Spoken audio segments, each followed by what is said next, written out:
வணக்கம் நண்பர்களே. இன்றைய பதிவில் உலகின் முதலாக தோன்றிய சிவன் ஆலயத்தை பற்றியும் அந்த ஆலயத்தில் ஒளிந்திருந்த அதிசயங்களை பற்றியும் இந்த பதிவில் பார்க்கலாம்.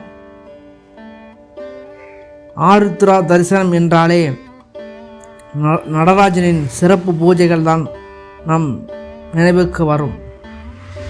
அப்படிப்பட்ட ஒரு முக்கியமான திருத்தலத்தை பற்றி பார்க்கலாம் பாருங்கள். ராமநாதபுரம் மாவட்டம் திரு உத்தரகோசமங்கை ஸ்ரீ அருள்மிகு மங்களநாத சுவாமி திருக்கோவிலில் ஜனவரி 1 அன்று ஆருத்ரா தரிசனம் நடைபெற உள்ளது. அன்று மரகத நடராஜர் சிலையில் சந்தனப்பூச்சு கலைக்கப்பட்டு தரிசனம் நமக்கு கிடைக்கும். இந்த சிலையின் சிறப்புகள் மிகவும் சொல்லப்படாத இரகசியங்களாக இருக்கிறது. இலக்கிய சிறப்பும் இதிகாச பெருமையும் உடையது ராமநாதபுரம் அருகே உள்ள திரு உத்தரகோசமங்கை அருள்மிகு மங்களநாத சுவாமி திருக்கோவில்.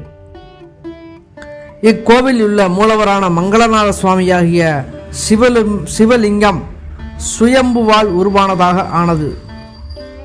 ராமநாதபுரத்திலிருந்து தென்மேற்கே 10 கிலோமீட்டர் தொலைவில் உள்ள இந்த கோவில் நவரத்தினங்களில் ஒன்றான பச்சை மரகத கல்லினால் நம் ஆள் உயரத்தில் நடனமாடும் திருக்கோலத்தில் விலையே மதிக்க முடியாத அபூர்வ நடராஜர் சிலை மூலவராக உள்ளது.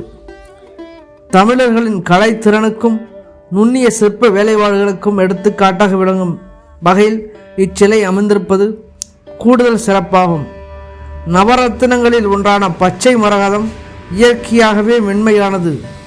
அதில் ஒளி அதிர்வுகளை தாங்க முடியாத தன்மை உடையது. இதன் காரணமாக மத்தளம் முழங்க மரகதம் உடைபடும் என்ற சொல்லுக்கேற்ப ஒளி அதிர்வுகளை இச்சிலையை பாதுகாக்க சிலைக்கு சந்தனப்பூச்சி கலவை பூசி பாதுகாத்து வருகின்றனர். ஆண்டுக்கு ஒருமுறை திருவாவூரை நாளில் மட்டும் பக்தர்களின் தரிசனத்திற்காக சந்தனப்பூச்சி களையப்பட்டு அன்று இரவே மீண்டும் சந்தனம் பூசப்படுவது வழக்கமாக இருந்து வருகிறது. வரும் புத்தாண்டு தினமான திங்கட்கிழமையில் காலையில் அருள்மிகு மரகத பச்சை நடராஜருக்கு